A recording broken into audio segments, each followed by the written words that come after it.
Antes de começar, eu quero já parabenizar todos vocês que estão aqui presentes. É nesse momento que a gente observa que o quanto que o empresário que está buscando o conhecimento, que está buscando se inteirar sobre a reforma, é aquele empresário que ele vai ganhar destaque, ele vai conseguir aí passar sem turbulência por esse momento de transição, né? Já ainda a gente convive com vários outros empresários, com muitos empresários, a gente ainda sabe que ainda existe alguns, né, empresários aí Brasil afora que acreditam que a reforma não vai passar, que é algo que ainda vai demorar, e pelo contrário, né, o nosso objetivo é justamente trazer para vocês, explicar o como que está andando esse processo e o quanto que ele é realidade, tá? Como é que vai ser a nossa condução? A gente vai seguir pelo evento totalmente online. Nossa previsão de a gente ir ali até umas 17h30 e abrir de 30 minutos até as 18 para perguntas. Eu vou seguir apresentando, então, assim, na minha tela eu praticamente não consigo ver vocês. E o que que eu vou pedir, tá? Eu tenho um time aqui que está me assessorando. Quando eu for passando pelos temas e vocês forem tendo dúvidas, vai colocando no chat as dúvidas, que quando a gente chegar no momento de perguntas, a gente vai responder todas, tá? E caso contrário, não se preocupem que a gente vai ter outras oportunidades também para estar esclarecendo. O evento vai ser gravado, então para quem não puder participar até o final, não se preocupem que a gente vai estar gravando e vai estar disponibilizando o link dessa gravação para todos vocês, tá? Então vamos seguir. Nosso evento Café e Reforma Tributária. O que que é importante a gente ressaltar, tá? Quando a gente fala de reforma tributária, a gente está falando de mudanças no sistema tributário brasileiro. E antes de a gente tratar sobre as mudanças, é importante a gente entender como é que é o nosso sistema atual. E aí, a gente entendendo, a gente consegue trazer para vocês o que que vai ter de alteração e o que que muda, né? Então, como é que o nosso sistema atual, nosso sistema tributário atual hoje? E aí eu vou passando aqui, tá, de forma bem direta, né? A gente vai conseguir ser tão específico. Mas quando a gente fala no nosso sistema tributário atual, a gente vai falar do ICMS, que é o imposto estadual, do ISS, imposto municipal, do PIS e do COFINS, que são contribuições sociais. Vamos falar do IPI e, além disso, a gente vai falar de como é que é essa nossa complexidade do nosso sistema tributário atual. Então, vocês que estão nesse meio, vocês são empresários, não tenho dúvida que quando a gente fala no sistema tributário atual, vocês veem logo na cabeça essa complexidade, né? O quanto que a gente tem muitas legislações e o quanto que essas legislações são complexas e às vezes uma interfere na outra, né?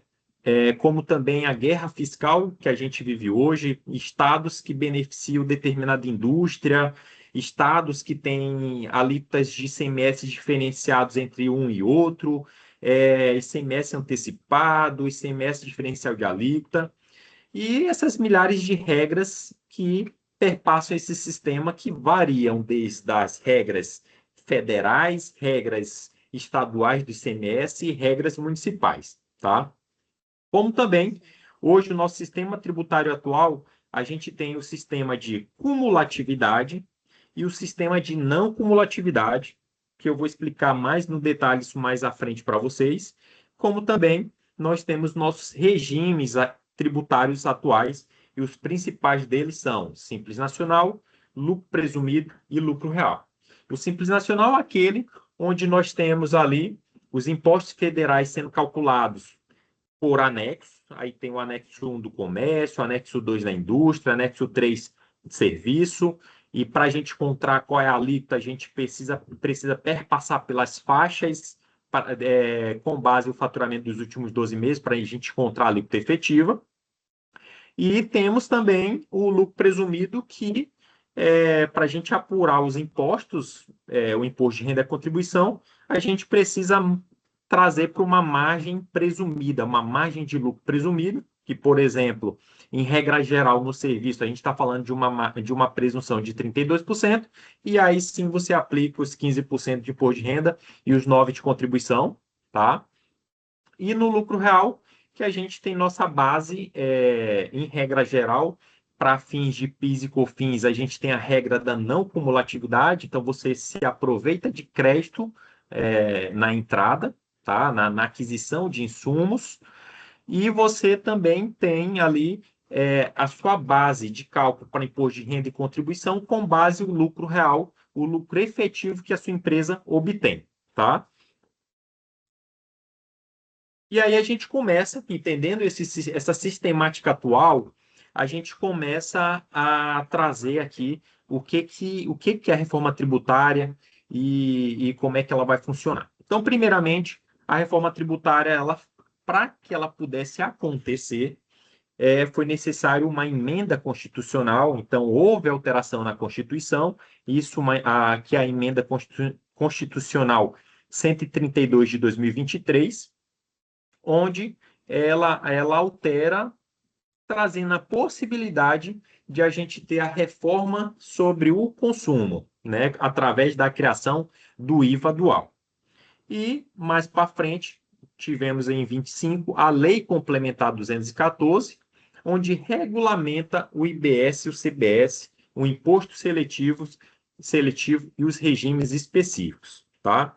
E aí, para a gente entender mais à frente, também vou trazendo detalhe, a reforma ela está fazendo substituições de alguns impostos que estão no Senado, na nossa sistemática atual, e a gente vai substituir esses impostos e contribuições pelo IVA, né, que já é o IVA. O IVA significa Imposto sobre Valor Agregado, e o IVA ele já é praticado aí em vários países da Europa, então, ele não é uma novidade do Brasil, né? Então, ele é apenas uma sistemática já adotada em outros países, em vários outros países, e que o Brasil resolveu aí, então, adotar aqui, nesse momento. E o que tem de diferença é que, normalmente, o IVA, você tem apenas um único imposto, né? Aqui no Brasil, a gente já... O nosso IVA ele é dual. Então, ele é um IVA que tem uma subdivisão, e essa subdivisão, né, a gente já começa ali o que era para ser simples, né? Uma das características da reforma, o governo ele busca a simplificação. Então a gente já percebe que já traz uma característica ali do Brasil de trazer ali um jeito, uma característica diferente em relação a uma sistemática já adotada lá fora, tá?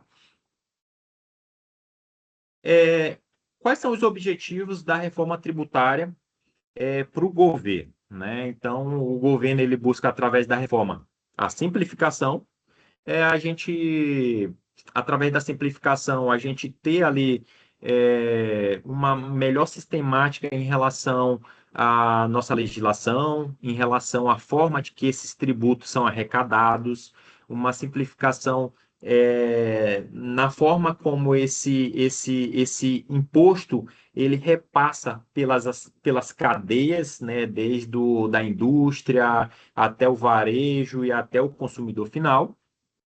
Uma neutralidade econômica, o objetivo é reduzir, é acabar com essa guerra fiscal que existe hoje entre os estados. Então, a ideia é que a gente traga um equilíbrio, uma neutralidade econômica entre os estados, para que os estados eles possam ter um equilíbrio e acabar com essa guerra fiscal de um favorecer determinada indústria e outro não, né? Redução de litígios. Então, o fato de a gente ter uma legislação ampla, uma legislação complexa e uma legislação que gera dúvidas tanto para o contribuinte como até mesmo para o próprio fisco, isso faz com que a gente tenha hoje muitos litígios. E um dos objetivos com a reforma pelo menos buscar uma redução. Eu, sinceramente, eu acredito que diminuir litígio é algo mais complexo, até porque quando a gente traz para o sistema de não cumulatividade, que é a obtenção de crédito na entrada, e a gente ter o pagamento do imposto somente no momento pela cadeia em cima do valor agregado, eu acredito que o litígio a gente pode ter muito questionamento do que vai conceder crédito, do que não, né? Mas isso é um ponto ali que a gente vai deixar um pouco mais claro para vocês mais à frente. Transparência ao contribuinte.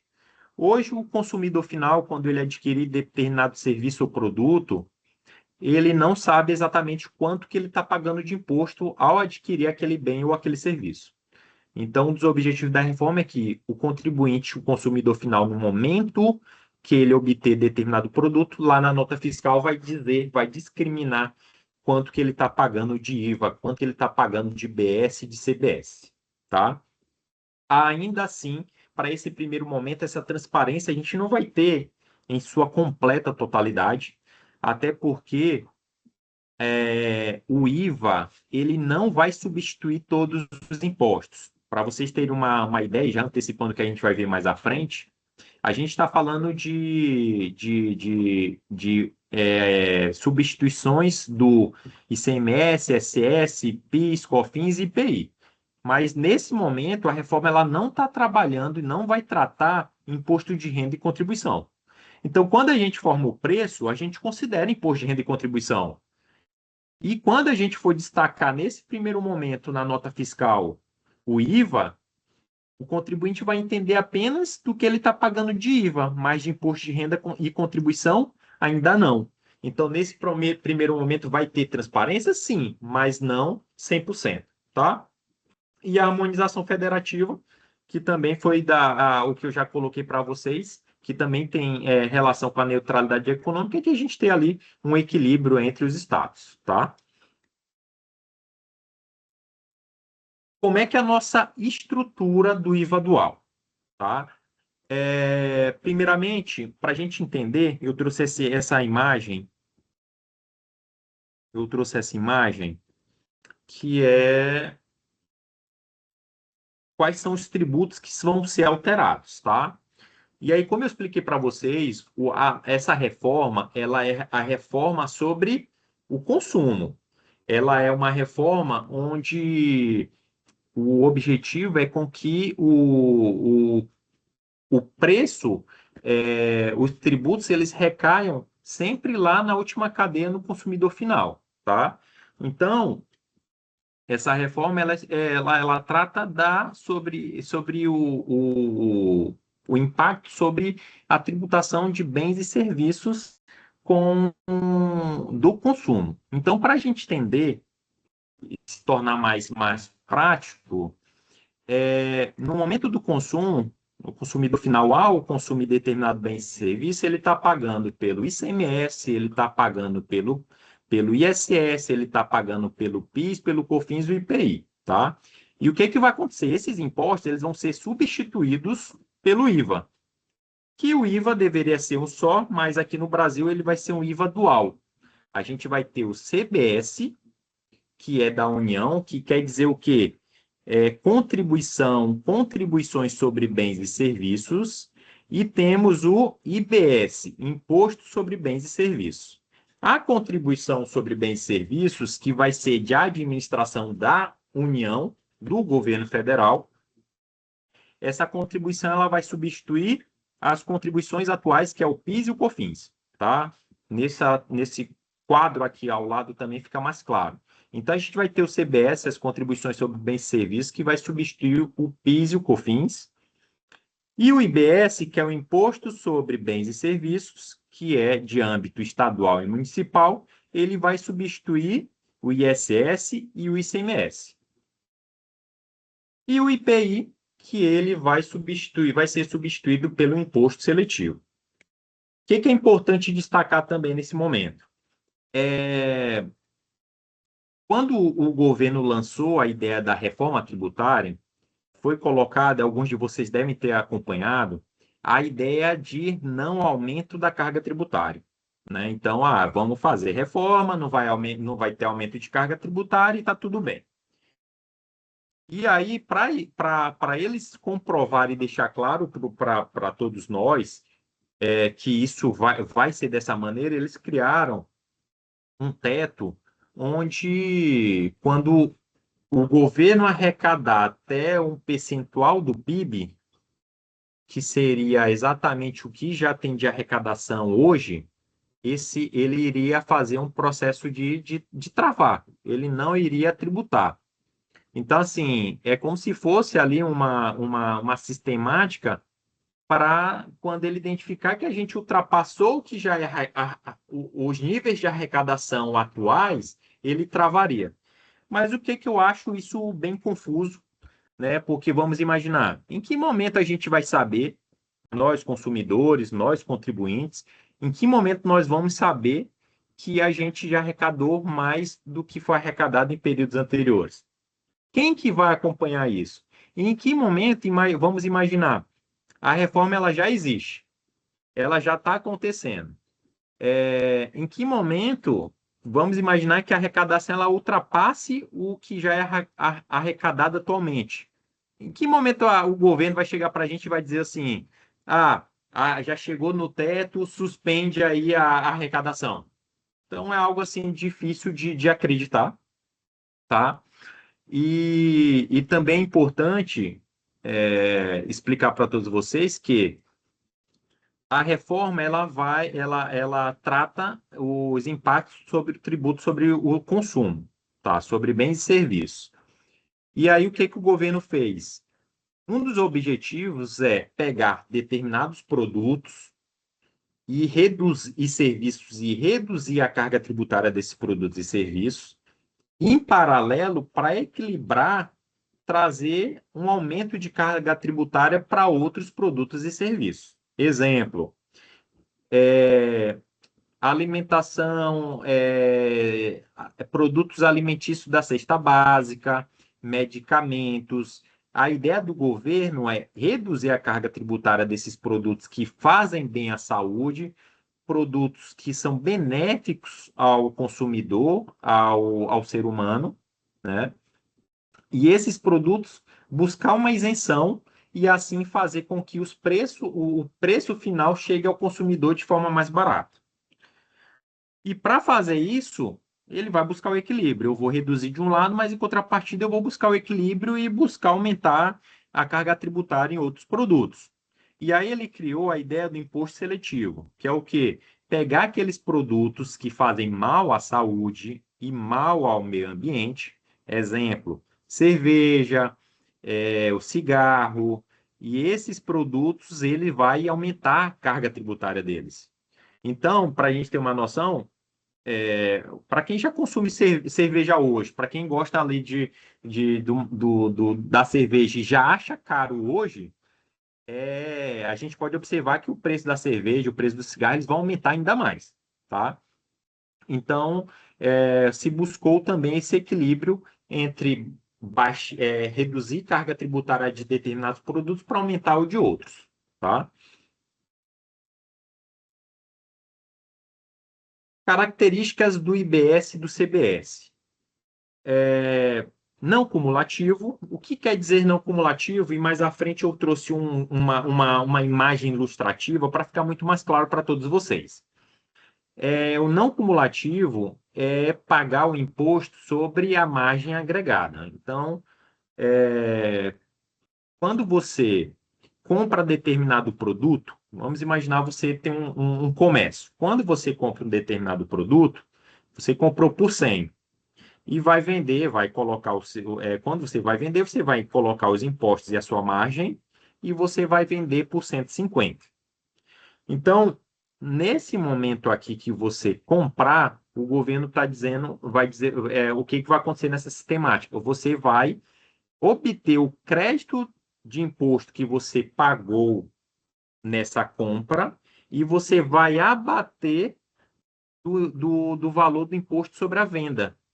Então, o que quer dizer isso? É que toda compra que você fizer, você vai trazer o crédito desse imposto e vai compensar no momento da venda. O resultado disso é que você vai tributar sempre a sua operação em cima da margem, em cima do valor agregado, tá? E como é que isso é hoje? Hoje, normalmente, a gente usa, principalmente as empresas ali do lucro presumido, as empresas do Simples Nacional, a gente usa o sistema cumulativo.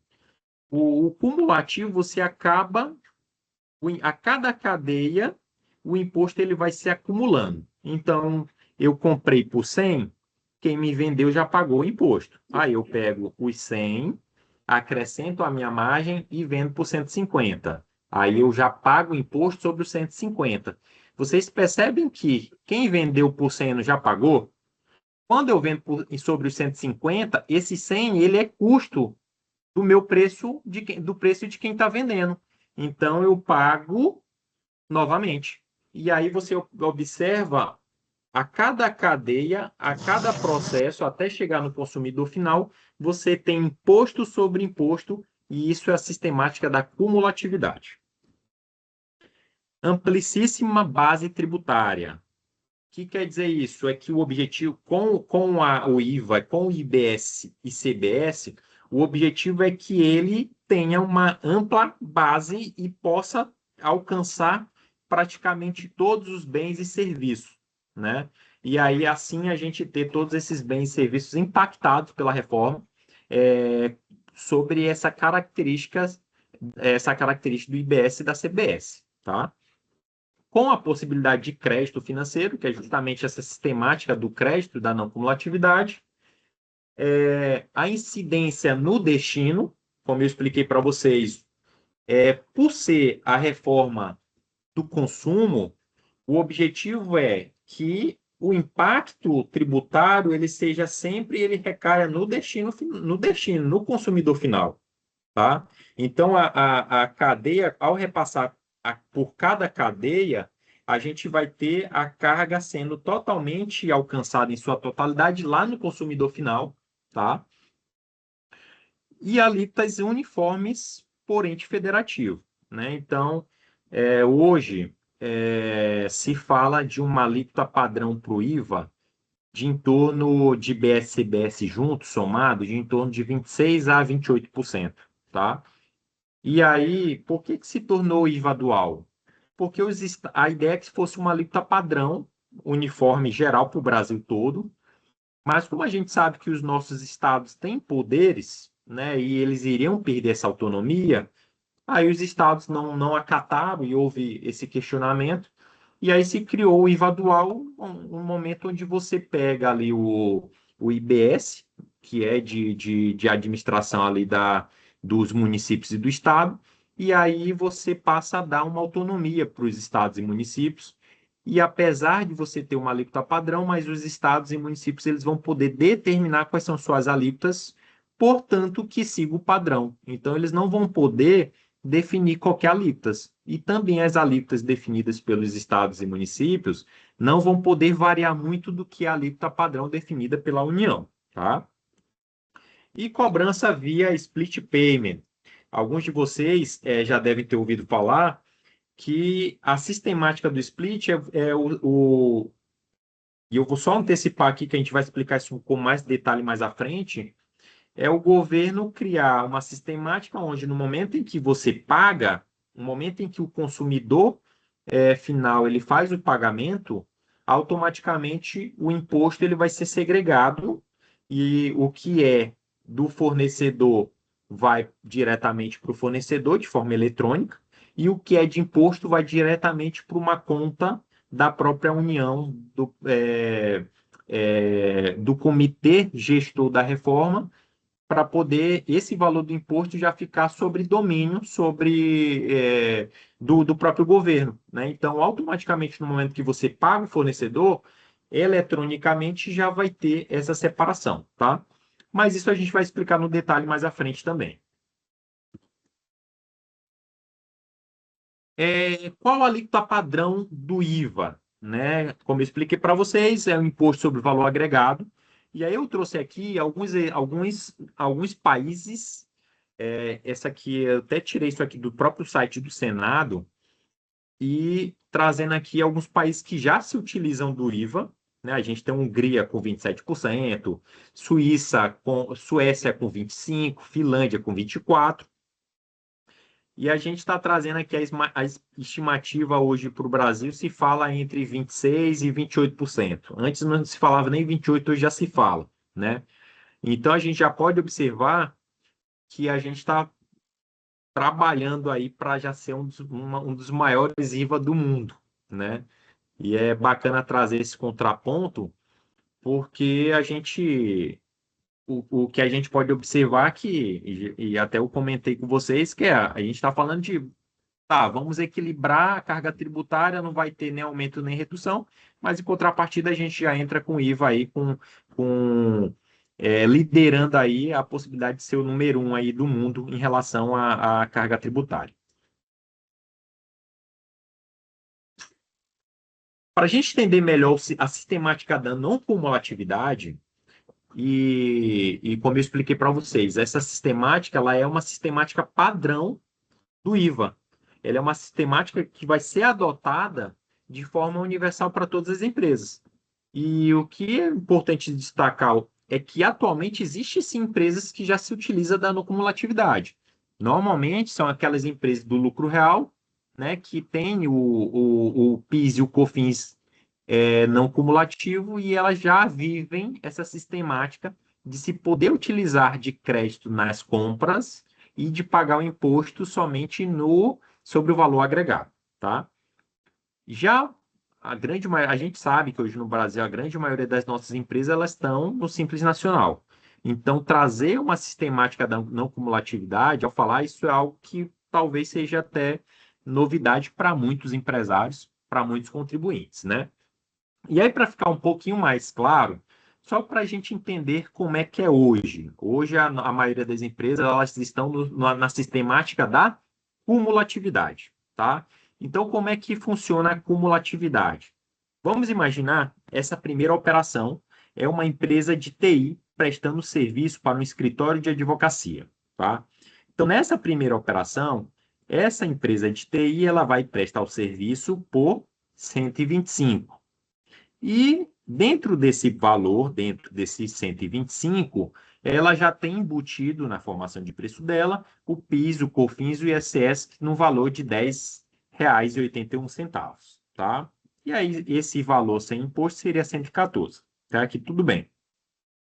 Aí a empresa de TI ela prestou serviço para o escritório. O escritório assumiu esse serviço, né, adquiriu o serviço, e ele vai prestar o seu serviço de advocatício para uma construtora. Então, ele vai pegar o valor da venda dele, ele vai resolver prestar por 250, e em cima dos 250, ele vai pagar os impostos dele, tá? Aqui, para esse efeito, a gente está colocando uma carga tributária de 8,65%. Então, o escritório de advocacia vai fazer a prestação de serviço por 250, vai aplicar 8,65, que resulta em 21,63. Esse imposto, ele já está embutido dentro dos R$ 250, tá? E para a gente prestar esse serviço, para o escritório de advocacia prestar esse serviço de 250, ele adquiriu o insumo da empresa de serviço. Então, lá na formação de preço, ele colocou os insumos, o que ele obteve ali do serviço tomado da empresa de TI, colocou os impostos e colocou sua margem, tá? E, novamente, ele paga o imposto sobre o valor da venda. E o escritório, ele prestou um serviço para a construtora, que é a terceira operação. A construtora, ela já resolve vender para o consumidor final, prestar um serviço, né, de construção civil, por um valor de venda de 375. E aí a construtora aplica os 8,65 novamente sobre o valor de venda. No final das contas, as três operações elas resultam num total de imposto de R$ 64,88, tá? E o que que a gente percebe aqui? Que a cada cadeia, a cada venda, você aplica 8,65%. Então, você vai tributando, é tributo sobre tributo. Esse é o sistema de cumulatividade. A cada venda, você tributa sobre o valor da venda. E dentro do valor da venda, existe já os insumos, que foi justamente o serviço da cadeia anterior, que já também pagou o imposto, tá? E aí, no sistema de cumulatividade, a gente tem um total de R$ 64,88. Como vai ficar? Vamos imaginar a mesma operação. Na operação 1, a empresa de TI prestando serviço para um escritório de advocacia. Ela resolve prestar o serviço por R$ 100, tá? E aí, a gente vai estar considerando para essa simulação um IVA, CBS mais IBS, de 25%. Então, você vai pegar 25% sobre os 100 e você vai ter o total da venda de 125. O que já é importante destacar aqui, tá? O IVA, para buscar a reforma através do IVA, para buscar uma simplificação, esse imposto ele vai ser aplicado sobre o preço do serviço. Então, hoje o que acontece? Quando a gente adquire determinado serviço ou produto, a gente não consegue pegar a alíquota, vamos imaginar, a nossa carga tributária é 8,65. A gente não consegue pegar 8,65, aplicar sobre o valor que a gente pagou e entender qual é o valor do tributo. Por que a gente não consegue fazer isso? Porque esse é um modelo direto. E sendo que esse tributo, na sistemática atual, ele está formado por dentro. Ele é calculado por dentro até se chegar ao preço de venda. Com a reforma, o objetivo é, se o IVA é de 25%, o contribuinte final, ele vai saber exatamente, quando ele estiver comprando, ele vai saber exatamente qual é o preço do produto, do bem e do serviço que ele está pagando e qual é o valor do imposto e qual é a alíquota. Então, nesse caso, aqui dessa primeira operação, o valor da venda vai ser de 125. Mas vai ficar claro para o consumidor, para quem está comprando, que nesse caso é o escritório de advocacia, que 25% sobre os 100 é o valor do IVA. Então, ele aplica de forma direta, ele aplica por fora, tá? E já na operação 2, como é que vai funcionar? O escritório de advocacia, ele presta serviço para a construtora por R$ 200. Aí ele aplica os 25% que vai dar 50 e chega ao valor da operação de 250. Só que aqui o que é importante destacar? No sistema de não cumulatividade, lembra que eu expliquei para vocês que a gente vai ter o direito ao crédito? E esse crédito é sobre o valor do IVA pago na primeira cadeia? Então, no momento que eu adquiri um serviço do escritório de advocacia, eu, construtora, no momento que eu adquiri o serviço, eu vou me creditar desse imposto que está dentro desse serviço. Então, nessa minha operação aqui, eu vou desembolsar apenas R$ 25. Por quê? Porque sobre minha operação, sobre a minha venda, vai ser R$ 50. Mas eu vou compensar, eu vou descontar o valor que eu paguei no momento que eu adquiri o serviço da empresa de TI. Então, vocês vão poder observar que na operação 1, o desembolso foi de quanto? De R$ 25. Na operação 2, o desembolso vai ser de quanto? De R$ 25. Tá? Então, aqui você já percebe que não vai ter o efeito dessa cumulatividade. E já na operação 3, a construtora vai prestar o serviço para o consumidor e ela pretende ter um valor de venda de R$ 375. Você aplica o IVA, os 25% sobre os 300, encontra os 375 e, novamente, você vai abater o valor do crédito que você obteve na operação 2, que é de R$ 50. Então, quando eu for fazer a apuração do imposto, eu vou ter um débito, que é o valor do imposto sobre a prestação de serviço de 75, mas eu vou ter o crédito de 50. E o meu desembolso é de quanto? De 25. O que vocês podem perceber? Que a cada cadeia, cada um pagou seus 25% sobre o valor agregado. E no total, né, até recair lá o consumidor final, o total durante toda a cadeia foi de R$ 75 de impostos pagos, tá? Então, vocês vão perceber que essa sistemática faz com que a gente não tenha a bitributação, a gente não tem imposto sobre imposto. Aí vocês podem me perguntar, que foi até uma das perguntas que fizeram no primeiro evento presencial, Vitor, mas por que que nessa simulação com a não cumulatividade, de como vai ficar, por que que ficou R$ 75 e é maior do que os 64? Aqui é apenas ilustrativo, né? Mas o efeito de aumento só se deu porque a gente teve um aumento de carga tributária, tá? Se a gente tivesse mantido, ao invés de 25, os 8,65, a tendência é que a gente tivesse um valor menor que os 64 da sistemática atual, tá?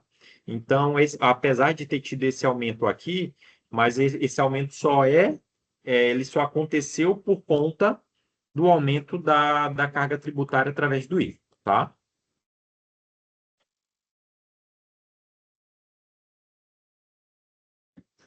E aí, entrando ainda um pouco mais aí sobre a reforma, sobre o IVA e BSBS, vamos entender como é que vai se dar essas sistemáticas dos regimes de tributação, tá? Nós vamos ter, através da reforma, um regime geral, chamado também de regime regular, que é o regime que ele vai abranger praticamente a grande maioria das empresas e é o regime onde, independente do seu segmento, ele não vai ter benefício algum. Ele vai ter a incidência da alíquota padrão, que pode ser de 26% a 28%, e você não vai ter nenhuma redução de alíquota, você vai ter as características da reforma, né? Que é a não cumulatividade, mas a alíquota ali de acordo com o valor que for definido mesmo de IVA, tá? Então, vai incidir sobre indústria, comércio, prestação de serviços, sobre importação de bens e serviços, e a característica é que é a mesma alíquota para todas as operações, sem distinção de bem ou serviço, a possibilidade do crédito sobre a aquisição de bens, que isso é normal para o sistema de não cumulatividade, e não vai ter nenhum benefício, nenhuma redução, tá? Então é como se a gente pegasse a característica da reforma e a alíquota padrão e aplicasse de forma globalizada, de forma generalista, sem nenhuma redução, sem nenhum benefício, tá? Nós vamos ter o regime diferenciado. Esse regime diferenciado, ele já traz alguns aspectos de benefícios, tá? Então, o que que o governo buscou? Trazer alguns segmentos, é, como saúde, ensino, profissões regulamentadas, transporte coletivos, que é justamente aqueles serviços, bens e serviços ali que trazem um benefício para o consumidor, um benefício para o contribuinte, e esses aqui terem uma redução de alíquota de BS-CBS, terem regras específicas para obtenção desse crédito no sistema de não cumulatividade, e algumas atividades podendo ter ou a isenção total ou isenção parcial, tá? Então, para a gente ter uma ideia, se discute, né, até o momento, se prevê que atividades e serviços de saúde, clínicas, serviços de prestação de serviços médicos, se tem uma redução na alíquota padrão de 50%. Atividade de profissionais regulamentados como advogados, contadores, também já está se trazendo ali para uma redução na alíquota padrão de 30%, tá? Transporte coletivo se traz também, já se discute de uma busca de isenção, de não ter a incidência de imposto, e assim vai. Tá? Então, nesse regime diferenciado, a gente vai ter alguns segmentos que vai ter uma redução ali em relação à alíquota padrão. Regime específico. Nesse regime específico se enquadram algumas empresas, né, que não estão enquadradas no regime geral, e algumas atividades que vão ter um modelo específico de apuração. Então, basicamente, quem vai estar contido nesse regime específico? Operações de bens imóveis, atividade de exploração mineral e petróleo, serviços de apostas e loterias, serviços turísticos, serviços financeiros. Então, esse regime específico, eles seguem também toda uma sistemática que, claro, que vai ser regulamentada, e aí eles vão ter alíquotas diferenciadas, algumas características que vão contra ali o que tem a regra geral, tá? E regimes favorecidos, né? Quem são esses regimes favorecidos? O MEI, as empresas que atualmente já estão no Simples Nacional e hoje a Zona Franca de Manaus. A Zona Franca de Manaus, que ela já é uma zona onde já existe ali um benefício fiscal, a ideia até o momento é que esse benefício ele se mantenha, tá? E, é, como eu expliquei para vocês, hoje a grande maioria das empresas no Brasil, elas são empresas optantes pelo Simples Nacional. E muitos de vocês que estão aqui também devem estar enquadrados no Simples Nacional e devem estar se perguntando como é que vai ficar, como é que vai ser o Simples Nacional em relação à reforma. E mais à frente também eu vou estar explicando, tá? É, Quais são as principais atividades? Empresas que estão no Simples e no meio. Então, desde comércio, prestação de serviço, produto artesanal, atividades rurais de pequeno porte, essas seriam favorecidas porque, até antecipando para vocês, né? A ideia é que o Simples, você tem a possibilidade de se manter da maneira que está, da maneira que é calculado hoje. Então, apesar de a gente estar de viver a reforma, o Simples Nacional, a ideia é que ele se mantenha, tá? Mas você também vai ter, você que está no Simples Nacional hoje, você vai ter a possibilidade de se manter do jeito que está, ou então adotar o Simples Nacional no modelo híbrido, tá? Que vai ser você estar com um pé na sistemática atual e o outro pé na sistemática da reforma, e aí eu entro no detalhe mais à frente, tá? E aí, para a gente entender um pouco melhor sobre esses regimes, regime regular, regime específico, regime favorecido, eu trouxe esse quadro para a gente tornar um pouquinho mais claro para todos vocês como é que vai funcionar, tá? Nessa coluna aqui à esquerda, eu trouxe aqui efeito mesmo para a gente simular, tá? Seriam as alíquotas do IVA, né? Contemplando IBS e CBS, que pode ser de 26,5, pode ser de 28, como pode ser de 30, né? Mas já eu digo hoje que se discute entre 27 e 28, entre 26 e 28, então mais ou menos a gente vai ficar por aqui, tá? E aí, como eu expliquei para vocês, algumas atividades, alguns segmentos, alguns produtos, apesar de ter alíquota padrão, eles vão ter benefícios, eles vão ter redução. Redução que pode ser de zero, né? A redução de 70, 60, 50, 40 e 30, e aqueles produtos que vão pagar de forma integral, tá? Então, vamos imaginar que o IVA a alíquota padrão seja de 28%. E, só para vocês terem uma ideia, tá? Atividades de locação de imóveis, né? Empresas de locação de imóveis, se fala de uma redução de 70% na alíquota padrão. Então, vamos imaginar uma empresa que aluga imóveis. Se a alíquota for de 28% e ela tiver uma redução de 70%, a gente está falando que a alíquota efetiva do IVA vai ser de quanto? De 8,40%, tá? Vamos imaginar um serviço de contabilidade, que aí se prevê uma redução na alíquota de 30%. Se a alíquota for de 20, a alíquota padrão for de 28% e tiver uma redução de 30%, a gente está falando que a alíquota efetiva será de 19,60%, tá? E aí vamos fazer um exemplo prático aqui, tá?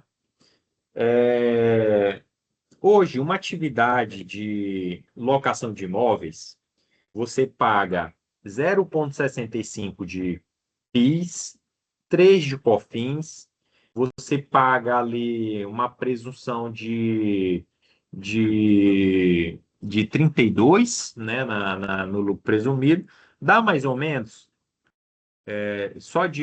você não paga ISS, não paga ICMS na locação de imóveis, de PIS você paga 0,65 e de COFINS você paga 3%. Então, de PIS e COFINS, dá 3,65, tá?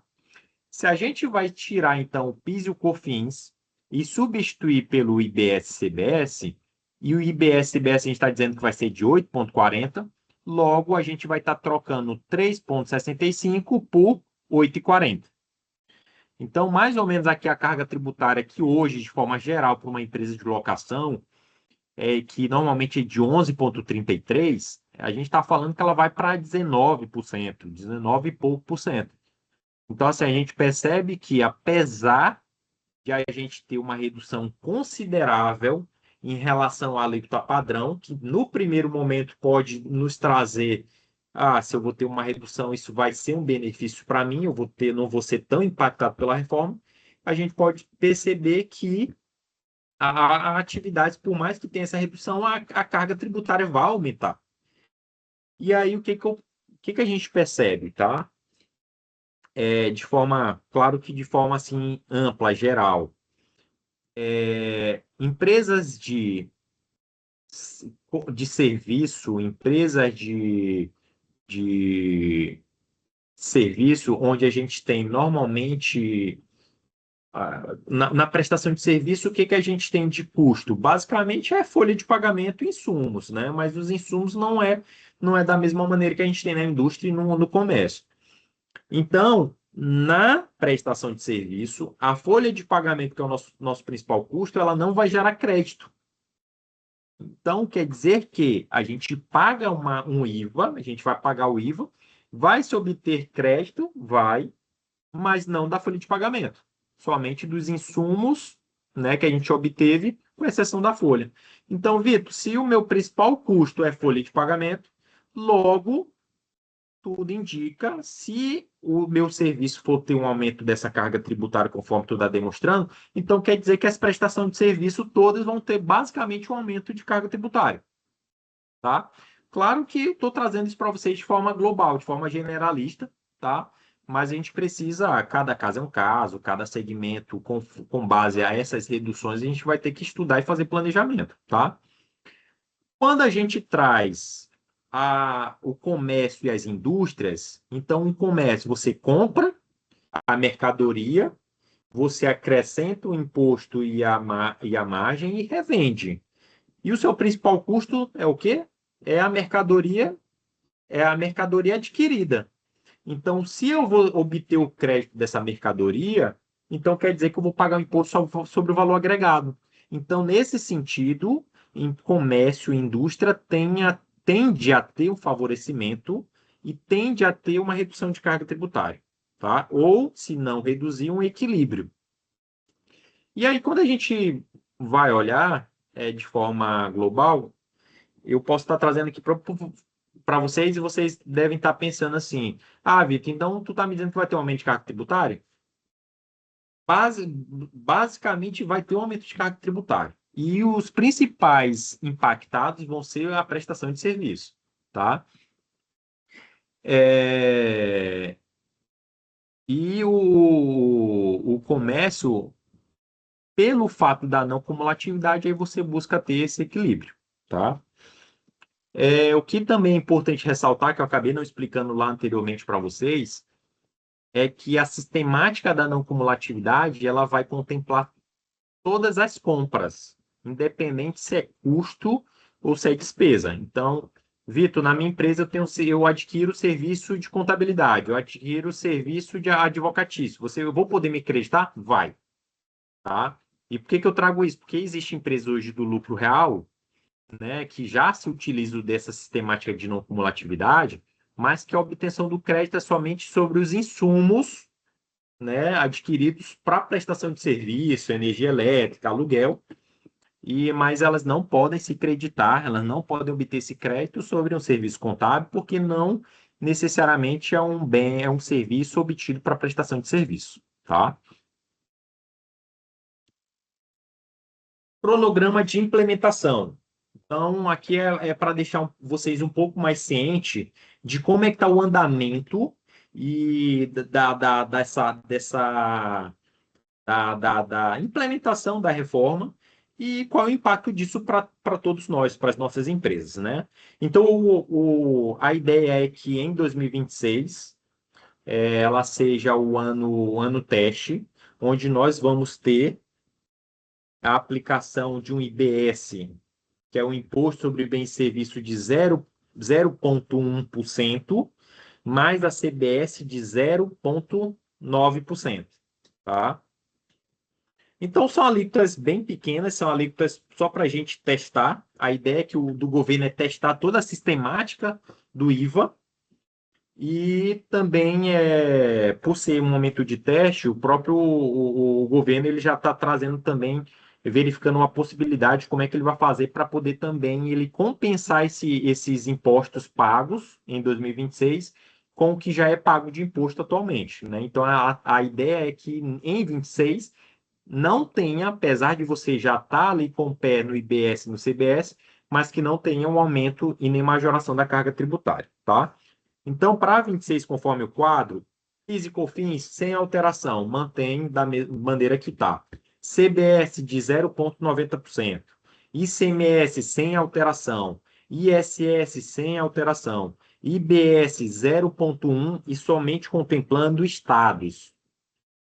IPI sem alteração, imposto seletivo ele só entra em 2027, tá? Então, Vitor, quer dizer que em 26 a gente vai estar com o pé dentro da reforma? Sim, mas com alíquotas baixas e alíquotas para teste. Qual o impacto principal aqui? Vai ter aumento de carga tributária? Não. Mas qual o impacto principal? O governo ele já pede, já quer que a gente já utilize a sistemática de emissão de nota fiscal. O documento fiscal ele já precisa prever, já vir destacado o valor de IBS e CBS. Então, é uma das ações que eu vou trazer para vocês mais à frente, que a gente já precisa entender com o nosso sistema, com o nosso RP, como é que está a implantação dessa emissão de nota fiscal através desse novo modelo, tá?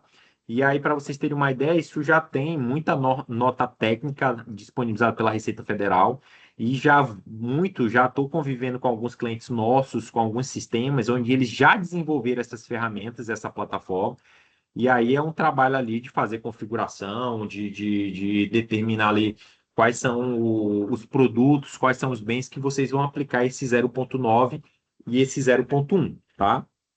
Os demais impostos não mudam nada. De 2027 a 2032 vai ser uma elevação gradual. O IVA, o IPS, CBS, eles vão aumentando de forma gradual, tá? E se fala aqui em 27 da extinção do PIS e do COFINS. Então, é o momento que sai o PIS e o COFINS, e aí já entra de forma gradual o IBS e o CBS, tá?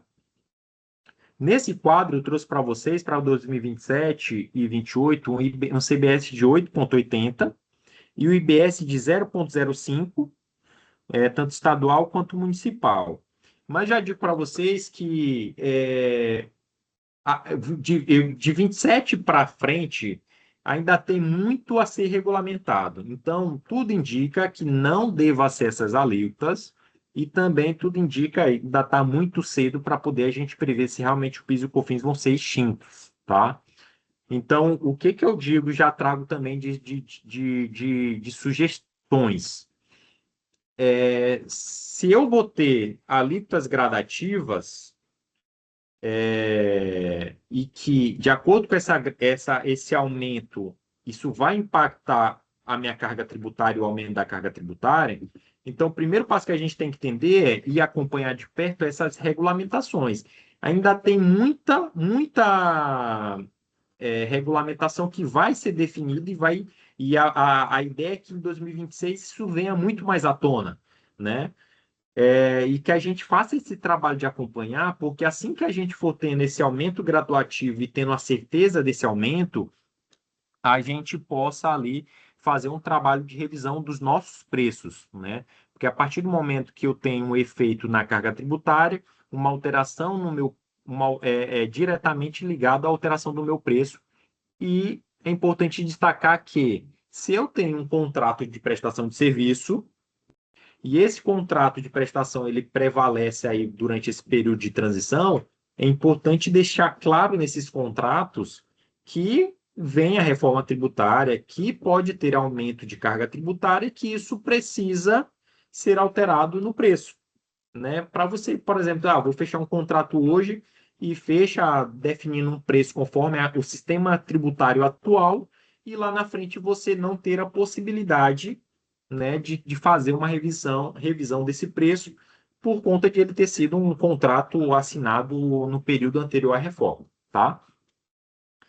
E aí a gente vai, no período de 27 a 32, a ideia é que o ICMS ele vai regredindo, né? Então, lá em 2029, ele vai ser de 90%, em 2030 de 80%, em 2031 de 70%, 2032 de 60%, e em contrapartida, o IBS ele vai ser substituído pelo IBS, né? O ICMS vai ser substituído pelo IBS. Então, você pode observar que, enquanto o ICMS de 29 para 2032 ele vai reduzindo, em contrapartida, o IBS ele vai aumentando até chegar em 2033, onde a gente tem o ICMS totalmente extinto e a IBS e o IBS sendo aplicado em sua totalidade, que é o momento onde a gente chega ali à conclusão do período de implementação, tá? Ponto importante a ser destacado. Vitor, como é que fica o ICMS nesse período de transição? Existem empresas que possuem benefícios fiscais, né? Então, Vitor, eu sou um atacadista, eu tenho benefício do atacado, eu tenho benefício de ICMS de redução, eu tenho o produto de substituição tributária. A ideia é que não ocorra para quem tem benefício, a ideia é que você não tenha alteração até 2032. Na verdade, até 2033, tá? E que se mantenha do jeito que está. Como também, até para deixar claro para todos vocês, hoje, para quem vive esse universo do comércio, da indústria, vive a sistemática da substituição tributária. A reforma tributária, a ideia dela é acabar com essa sistemática da substituição tributária, né? Que nada mais é do que o imposto ter sido pago lá pela cadeia inicial, lá pela indústria, e ele vem sendo repassado pelo preço, né? E já tendo sido pago desde a cadeia inicial. A ideia é acabar com essa sistemática, a ideia é acabar com essa sistemática de diferencial de alíquota. Um estado tem alíquota de 12, outro tem estado com alíquota de 18, e a gente tem alíquota padrão e uniforme, tá? Mas para quem tem benefícios, fiquem tranquilos que você vai se manter com esses benefícios, tá? Tem empresas que possuem crédito. Vitor, eu tenho um crédito de PIS e COFINS. Eu tenho um crédito de ICMS. E esse meu crédito, o que é que eu vou fazer com ele? Sendo que quando chegar lá em 2033, eu vou estar com crédito e acabou o ICMS. O governo ele já está trabalhando para que ele desenvolveu um fundo, né, que é um fundo justamente para dar respaldo para os estados e as empresas que se sentirem lesadas em relação a essa alteração na sistemática. E a ideia é que ele dê amparo para essas empresas que vão ali ter uma mudança na carga tributária, né? Empresas que são beneficiadas hoje e que futuramente elas vão ter aí um aumento de carga. A ideia é que esse fundo é um fundo de participação, ele possa ali dar uma sustentação, um apoio para essas empresas durante um determinado período, até que essas empresas possam respirar, adotar nova sistemática e aí sim seguir em frente, tá? Como também para quem tem crédito, o governo ele deve trabalhar, ele está buscando trabalhar a possibilidade de você ir se compensando esse crédito através também do IBS e CBS. E aí vamos aqui para o split payment. Esse é um assunto interessante. Acredito que você já deve ter ouvido falar. Tá? Ele é um dos sistemas aí que vai vir junto com a reforma tributária. E a ideia é que ele seja implementado a partir de 2027, tá? Então, nesse primeiro momento, para 2026, não se assustem. É uma mudança ali na sistemática, como acontece hoje a arrecadação. E aí, para a gente entender, a ideia do governo é que ele tenha um sistema de pagamento. Então, hoje a gente já tem, basicamente, a nossa forma hoje de comercializar, ela já é eletrônica, né? Então, a gente tem as notas fiscais eletrônicas, notas de serviço eletrônica, a nossa forma de pagamento, praticamente a gente não vê mais pagamento em dinheiro. A forma de pagamento normalmente é via cartão de crédito, é via Pix, é via meio eletrônico, né? E a tendência é que isso aconteça. Então, a ideia do governo é criar uma conta do governo, é como se fosse, para ficar mais claro, é como se fosse uma conta bancária do governo, e toda vez que acontecer uma operação, né? Por exemplo, aqui, quando o cliente ele resolve pagar por esse bem ou serviço, ele vai pagar e esse valor pago ele vai para dentro do sistema de pagamento. Então, vamos imaginar que esse cliente aqui dessa imagem, ele adquiriu um serviço de R$ 100. E lá na hora da nota fiscal viu assim, valor do serviço, 80. Valor do IVA, 20, valor total, 100, R$ 100, tá? Então, isso já vai estar segregado no documento fiscal e esse cliente aqui, na hora que ele for pagar, ele vai saber exatamente o que ele está pagando. Quando ele efetuar o pagamento dos R$ 100, o sistema de pagamento do governo, ele vai identificar o quanto que desse valor, o quanto que é de IVA, o quanto que é de imposto e o quanto que deve ir para o vendedor, né, para quem vendeu, para a empresa que vendeu. Então, automaticamente, esse sistema ele vai receber, essa conta vai receber os R$ 100 e ela que vai fazer a distribuição. Então, ela vai repassar os 20 para o governo e os 80 para o fornecedor, para o vendedor. Tá? E como é que é a sistemática hoje, atual? Hoje você tem lá, você paga determinado os R$ 100. Quando você paga, vai direto para quem? Para o seu fornecedor. Vai direto para o vendedor os 100. Quem vai repassar para o governo é quem vendeu. Né? Então, não existe essa intermediação que vai ser administrada pelo próprio governo. E o próprio governo vai fazer essa separação, essa segregação. Então, quer dizer que um ponto também complementar, tá? Tudo isso. As operações eletrônicas já existem. E a ideia é que o próprio governo ele faça de forma eletrônica que toda operação de venda ela esteja lastreada, ela esteja rastreada com o pagamento. Então, não sei de que maneira, isso não está muito claro ainda, mas toda vez que você for pagar por determinado serviço ou produto, esse pagamento eletrônico, ele vai de alguma forma, ele vai estar vinculado ao documento fiscal. E automaticamente o governo ele vai conseguir fazer o casamento, o cruzamento entre documento fiscal, entre a nota fiscal e o valor pago. E assim ele vai saber exatamente o que foi recebido, o que não foi, o que tem de inadimplência e o que não tem, tá? Logo, também, ele vai ter de forma direta o imposto que antes ele tinha intermediação do vendedor, tá? Para a gente entender melhor o split payment, eu trouxe também aqui algumas características e alguns impactos, tá? A ideia do governo é que o débito seja por competência. Então, por exemplo, eu prestei um serviço, de R$ 1.000. Nesse caso, eu vou pagar o imposto no momento da minha venda, no momento da competência da venda, independente se eu recebi ou não, tá? Só que lembra que eu falei para vocês que a gente vai poder se creditar? Então, dos insumos, do que eu adquiri da cadeia inicial, eu vou poder ter um crédito. Esse crédito ele vai ser pelo regime de caixa.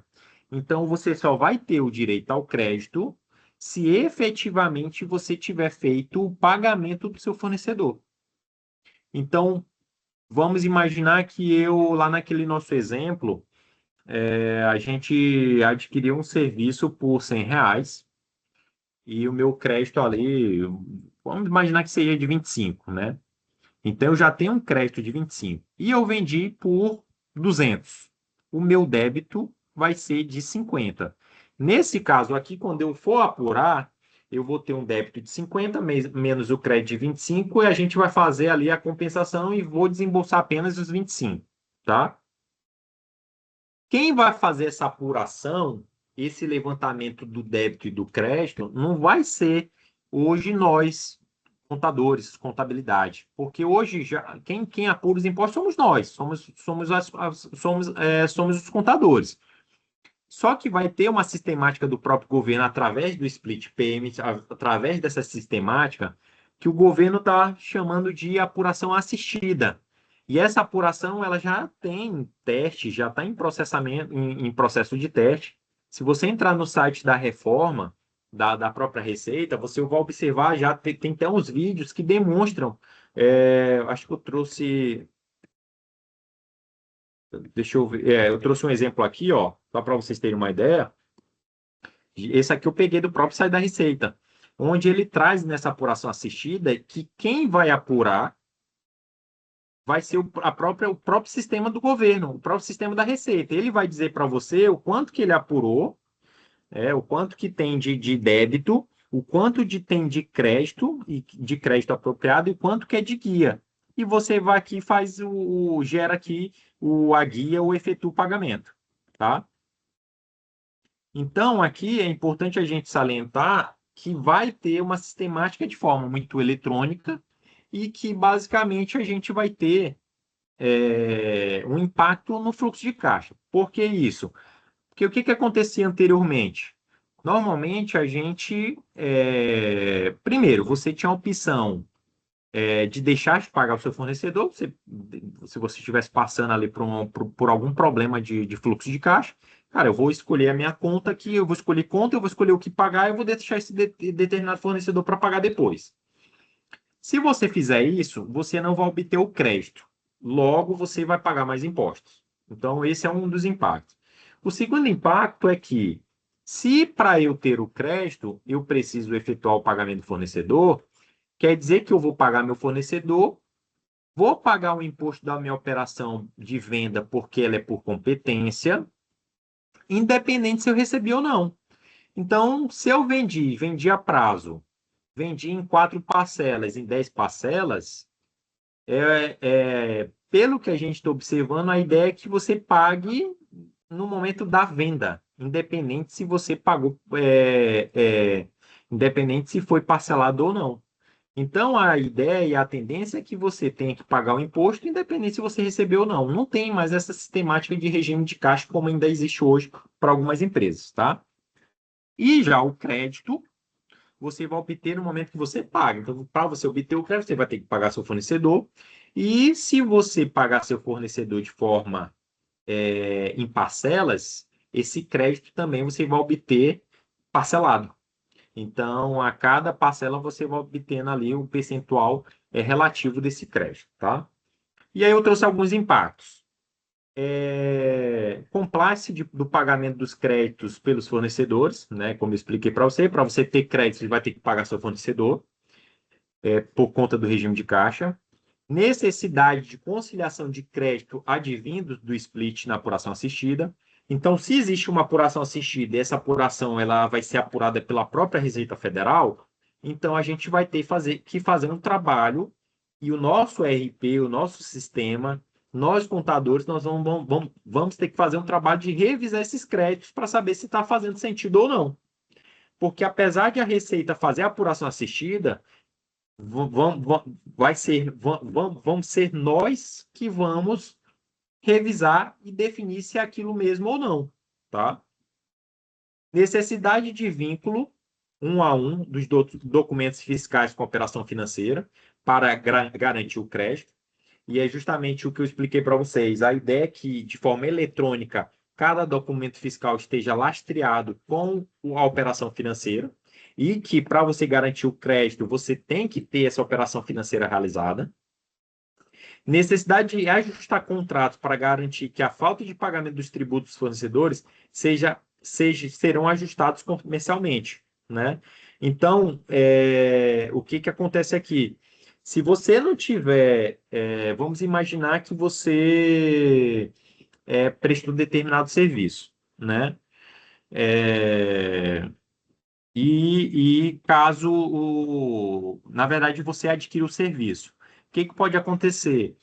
É, você que vendeu, se você não deixar claro no seu contrato que você tem cláusulas para receber o valor, até porque você precisa pagar seu imposto, e cláusulas que lhe protegem, lhe dão segurança, pode acontecer em alguns casos de você não receber, justamente pelo fato de o fornecedor não ter condição de lhe pagar, né?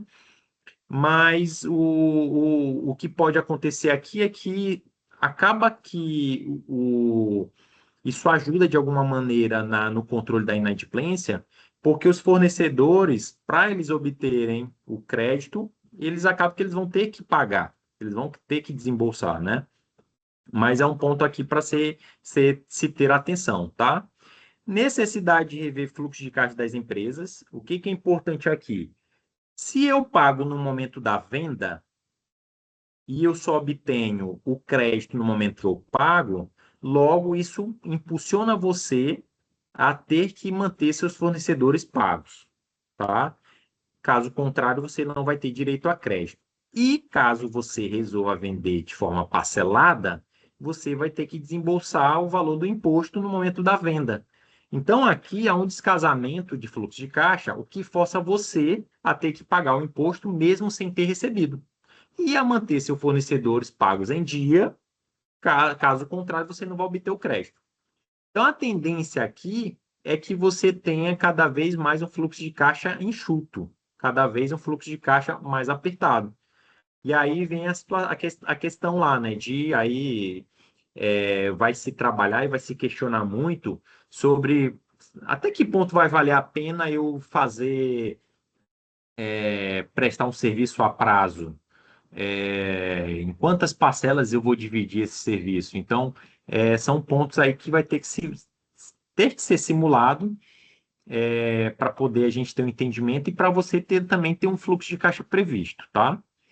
Necessidade de integração do ERP do seu sistema e do sistema contábil, até porque como é que a gente vai fazer esse controle de crédito e a gente ter uma apuração que a gente possa utilizar ela como base para comparar com a apuração assistida.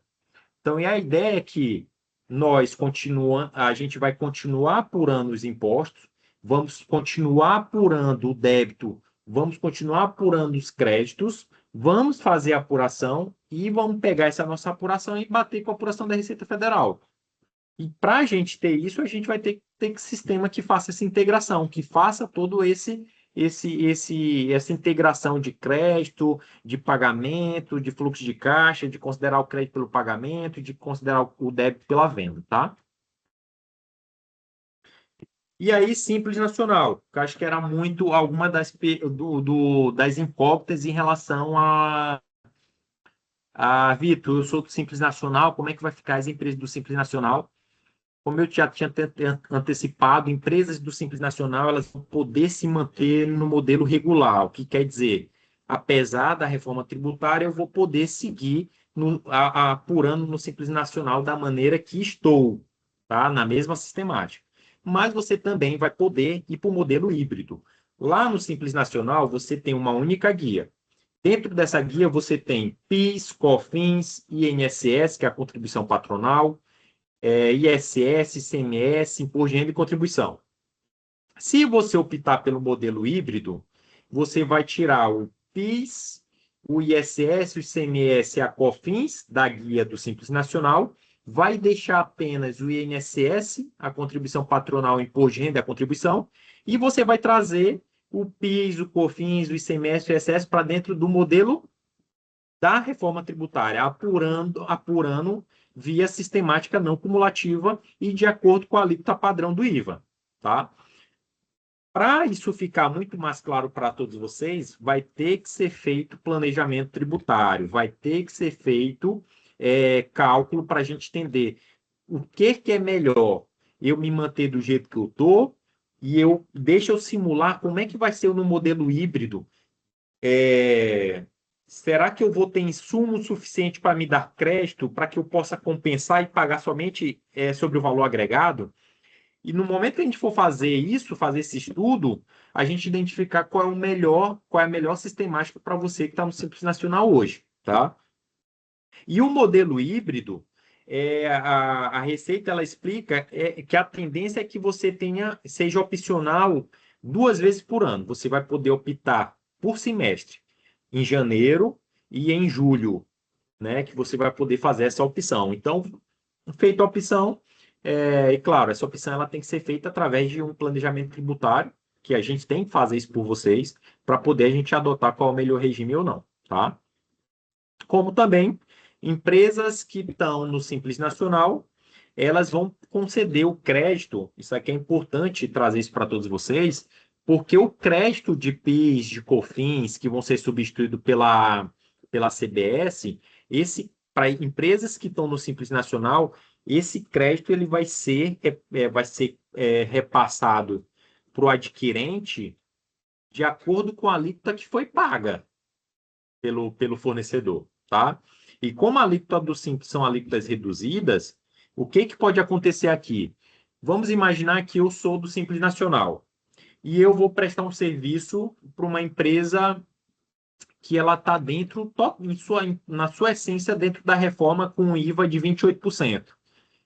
Se eu sou fornecedor dela, eu devo passar para ela de crédito, talvez ali uns 3%, de crédito, porque é o que eu pago de PIS e de COFINS. Só que a alíquota dela é de 27, é de 28. E o crédito que eu vou repassar para ela é de 3. Então, o que vai acontecer aqui é que talvez, pode acontecer, né, de você, que é do Simples Nacional, seja pressionado pelos seus clientes para você ir para o modelo híbrido. Por quê? Porque o seu cliente que está dentro da reforma na alíquota padrão, no IVA de 27%, de 28%, ele quer obter o crédito em sua totalidade, crédito de 27%, crédito de 28%, para poder ter efeito na carga tributária dele. Então, isso vai acontecer muito, né? Alguns clientes de vocês que estão no Simples Nacional, eles vão fazer conta, eles vão para o modelo, vão estar totalmente na reforma tributária, e para ser benéfico para eles, eles vão querer empresas do Simples Nacional no modelo híbrido. Ou, caso contrário, você vai poder ir para o regime normal, né? E aí seguir a mesma sistemática da reforma. Mas também isso tudo é pontos a ser analisado através de planejamento. Isso é muito discutido e muito debatido, porque naquele momento que a gente traz que as empresas do Simples vão ter um certo benefício, mas tudo indica também que essas empresas, por um lado, podem ser pressionadas a ter que ir para um regime híbrido e assim talvez ter uma carga maior, tá? E aqui trazendo um exemplo para vocês, vamos imaginar uma transportadora no Simples Nacional, tá? Isso como é que é hoje e aqui do lado como é que vai ser. Então, essa transportadora que está no Simples Nacional, ela prestou um serviço por R$ 100.000. E a alíquota do PIS e COFINS dentro do Simples Nacional é de 0,94%, que dá 940. A margem do transportador aqui está em 99,060, tá? A empresa adquirente, quem adquiriu o serviço, está fora do Simples Nacional, ela tem um valor de crédito de 9,25, tá? Então, nesse caso aqui, o preço ela vai estar comprando esse produto aqui por praticamente o preço de custo vai sair por 90 mil. Por que isso aqui? Por que isso, tá? Porque hoje as empresas que estão fora do Simples, as empresas que estão adquirindo serviço, elas podem se creditar da alíquota em 9,25, tá? 9.250, que ela vai ter de crédito, e aqui ficando com um custo de 90 mil. Quando a gente traz para a reforma, o que que acontece? Essa transportadora, ela vai continuar pagando dentro do Simples Nacional 0,94%. Tudo bem. Só que o adquirente dentro da reforma, ele só vai poder se obter de crédito o mesmo valor pago pela transportadora, o valor de 940. Então, aqui que é o problema. Quando o adquirente que está dentro da reforma, ele vai obter um crédito pequeno, por conta que ele está adquirindo o serviço de uma empresa do Simples Nacional, ele vai ter um aumento de custo. O preço de custo, que lá na cadeia anterior era de 90 mil, passa a ser de 99. Então, nesse caso aqui, ele é impactado. Ele passa a ter um custo maior.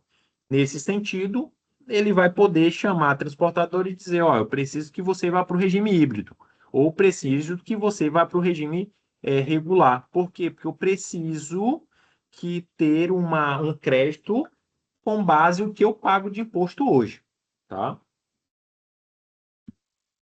Aí aqui a apuração assistida, que foi o que eu demonstrei para vocês, a ideia da Receita apurar e a gente só fazer a revisão. Eu trouxe aqui alguns outros casos específicos, tá? De quando a pessoa física é considerada contribuinte, algumas situações de locação, mas são mais específicos para o segmento de locação de imóveis. Trouxe também algumas situações em relação ao regime de transição para locação, para arrendamento,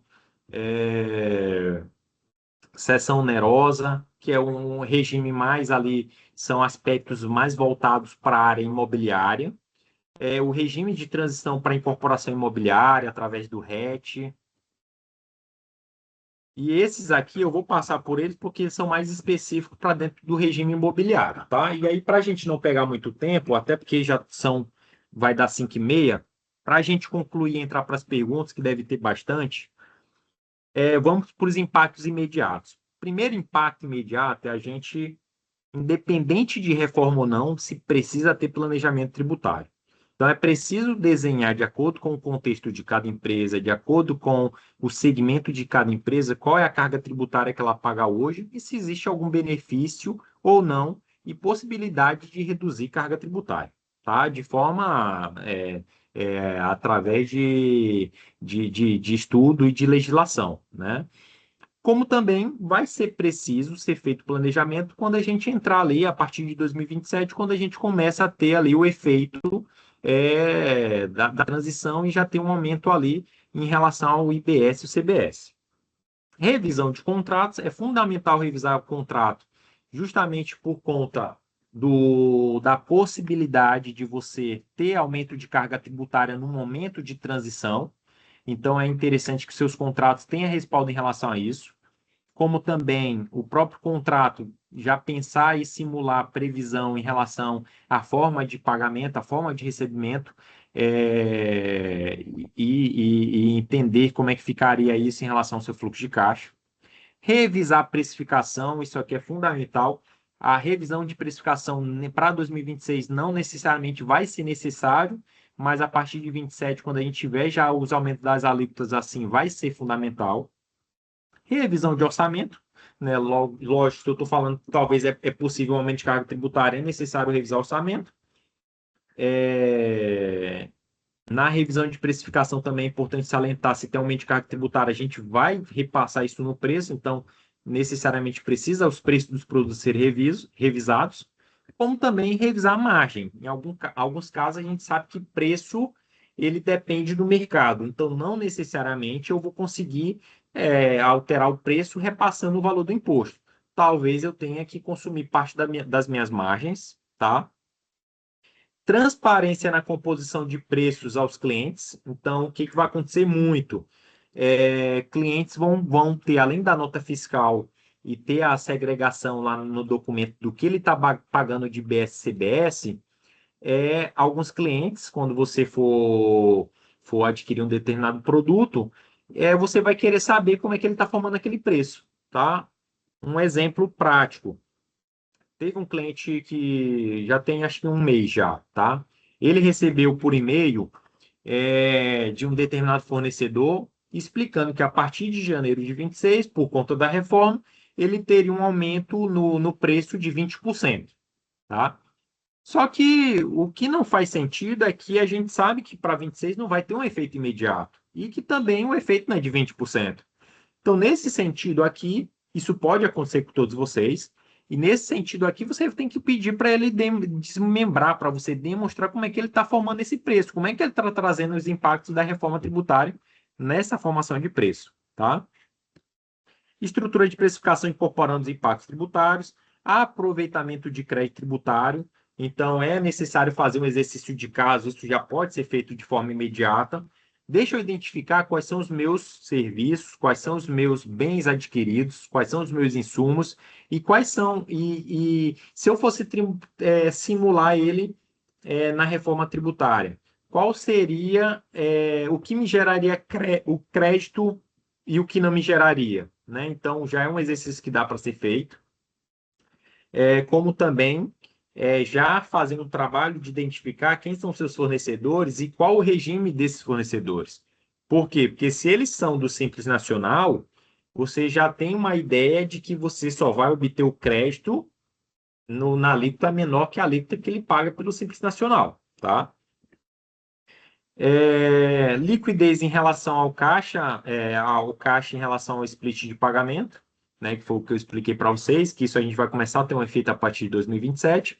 E o que é primordial e que eu digo que já é dever de casa de imediato é a adequação do seu sistema ERP.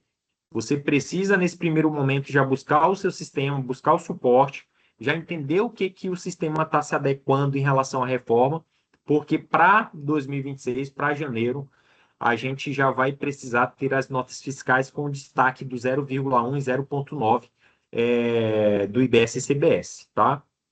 E aí se falou, no primeiro momento, de que se isso não tivesse nas notas fiscais, essas notas seriam recusadas, tá?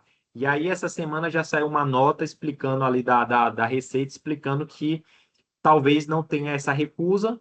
Eu acho que já é por conta do governo identificar aí que já está tendo ali um movimento que ainda deve demorar um pouquinho mais, tá? Mas nada que a gente também não possa já fazer esse dever de casa, tentando já trabalhar em relação ao nosso sistemático, nosso sistema, de como a gente emite nota fiscal e se isso já está pronto, nosso sistema já está preparado para fazer esse trabalho. E depois que esse sistema estiver preparado, a gente precisa fazer as configurações, né, em cima de cada produto, cada serviço, tá? É isso. São 5h35, conforme a gente tinha explicado. A gente vai abrir agora para as perguntas. Minha dúvida é em termos da lei complementar regulamentando a reforma, mas não temos os percentuais. Quando será estabelecidos os percentuais? Magno, percentual ainda não tem nada e não tem previsão, tá?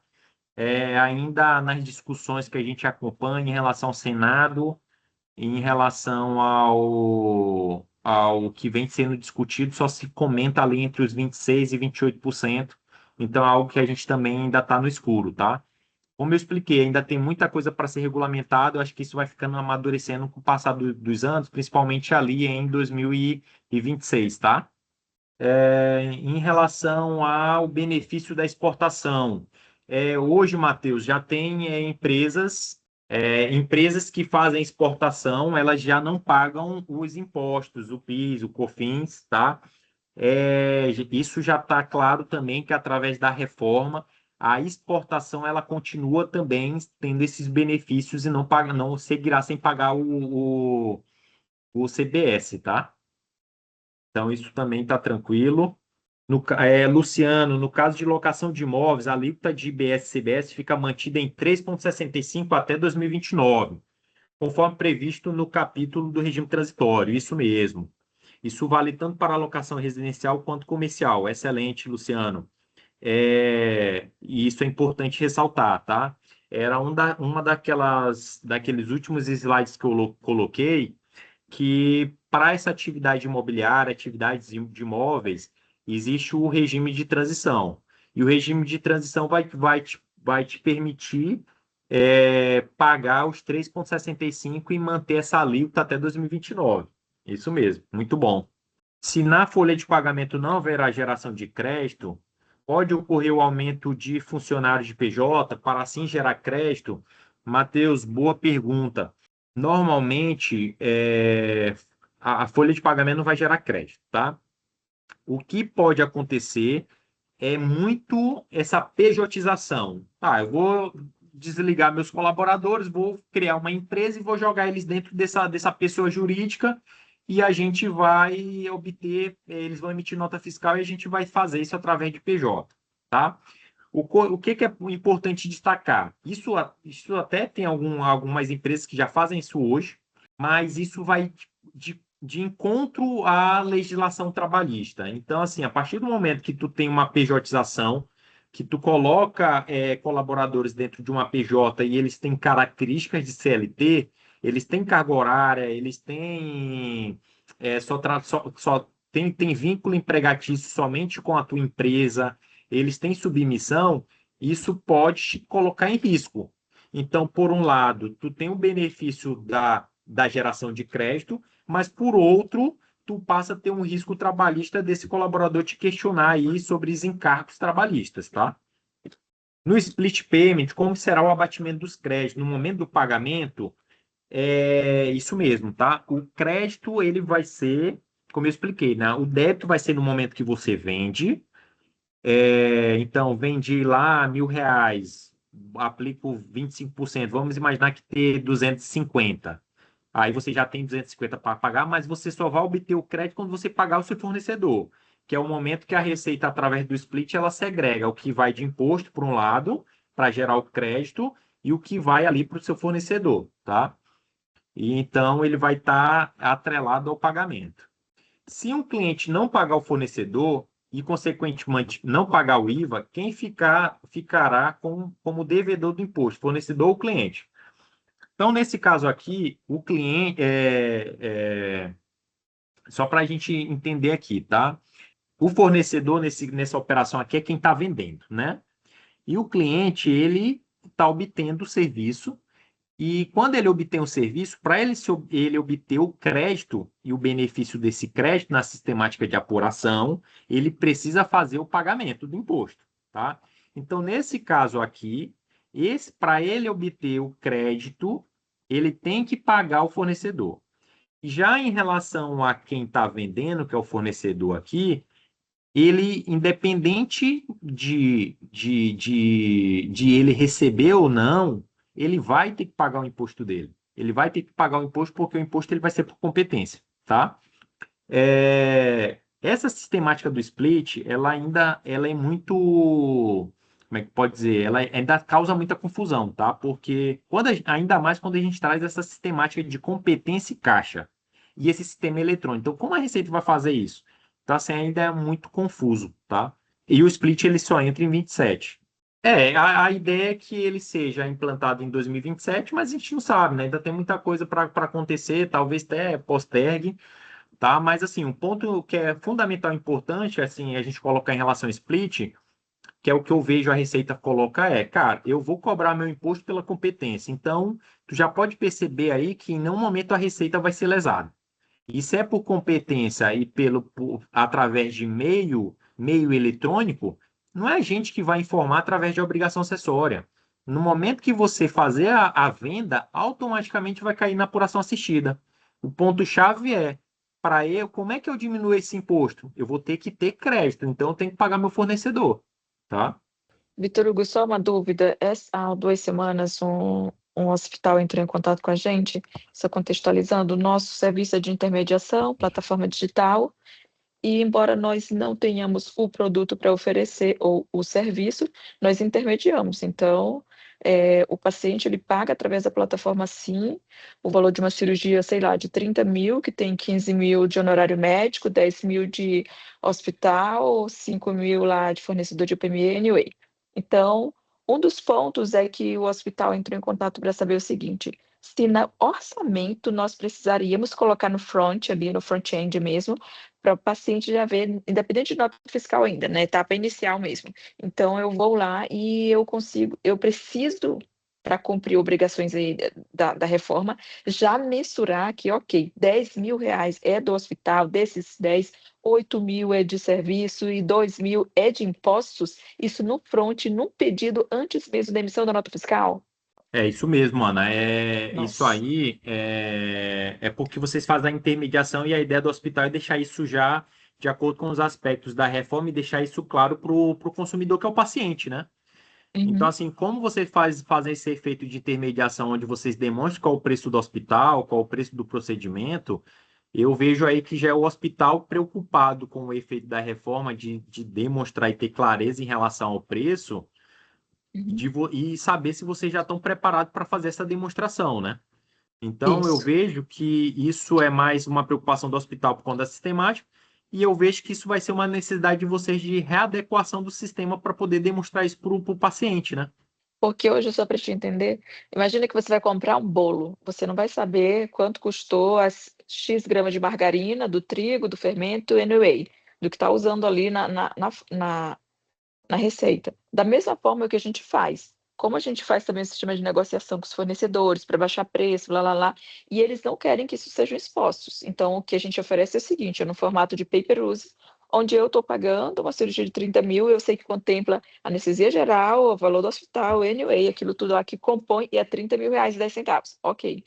Então, isso é o que a gente traz hoje, a gente não traz a exposição do valor individual. A anestesia é 7 mil reais, o médico principal 30 mil reais. Então tem médico que ele nem gosta de expor ali, mesmo que o hospital, É, ok, fiz uma tabela diferenciada e estou vendo que eu estou cobrando 5 mil e o médico está cobrando 50 mil só de honorário, entendeu? sim, Mas para se adequar, a gente teria que especificar o valor de cada envolvido, cada seller. de cada envolvido, é isso mesmo. E aí, na sistemática, Ana, então não vai ter, assim, talvez um impacto já de imediato em 26, mas quando entrar ali as alíquotas da reforma em si, é, justamente isso vai ser uma mudança de cultura geral, tá? Uhum, Hoje, o preço, quando você tem o preço, os impostos estão por dentro. Mas a ideia da uhum. sistemática da reforma é que o imposto esteja por fora. Então, se você vai pegar os 25%, você já vai descobrir. Então, independente se as pessoas não querem abrir o preço, vai ficar nítido, vai ter que ficar nítido porque vai ser calculado por fora. Entendeu? Então, vai ser uma mudança de cultura que isso vai ser cada vez mais comum e normal. Não daria, por exemplo, para colocar de forma, sei lá, cirurgia de 30 mil, que é a composição de todo mundo, desse valor de 30 mil, está pagando 5 mil de juros, não, de taxas ali, que eu estou envolvendo ali todo mundo. Não poderia fazer essa simplificação. Teria que ser realmente cada seller, cada stakeholder definido. O Vitor Hugo, honorário médico, 10 mil reais, 2 mil de impostos, lá, lá, lá, lá, lá, lá. É isso? Ana, acho que nesse teu caso aí, porque tu vai fazer essa especificação, na verdade, é para o paciente, né? Uhum. Eu vejo aí que é mais questão mesmo de. Eu não sei se até que ponto vai ter essa necessidade de tu abrir um por um. Talvez no teu Isso. caso, para o paciente ali que vai estar fechando um pacote ali, talvez se tu conseguir demonstrar ele de forma globalizada e ele entender o quanto que ele vai pagar de carga, acho que talvez ele seja suficiente. Talvez, Vitor Hugo, se tu puder também trazer um pouco de benchmark depois, pode trazer isso para a gente, de como que a iFood vai fazer, por exemplo. A iFood é um bom benchmark porque ele não é um marketplace que está só vendendo um iPhone igual ao Magalu. Ele tem um marketplace que envolve o restaurante e o entregador. Então, se aproxima um pouco mais com o nosso modelo, porque ele tem dois sellers numa mesma transação. Então, ele tem a taxa operacional dele de transação, ele tem o valor do restaurante que está fornecendo a comida e ele tem a taxa de entrega. Então, Sim. talvez seja interessante vocês depois debruçarem um pouquinho para nos ajudarem nessa orientação. Eu não sei, mas eu acredito que o Ruben, que é nosso CTO, responsável por produto, deve estar por aqui também, tem o pessoal do nosso financeiro, então vai ser algo importante para a gente saber o que, que a gente só vai implementar o que for realmente extremamente necessário, porque compromete a relação com alguns parceiros também, beleza? Não, concordo. Acho que é um ponto importante aí de a gente acompanhar e ver qual é a melhor sistemática, tá? Eu tenho uma consideração para fazer do Simples, só um ponto em relação a isso que ela falou, essa questão da exibição, né, das questões comerciais do hospital, etc. Isso para o consumidor final, acho que vai ter em operação B2B. Acho que para o consumidor final não vai ter essa preocupação, né?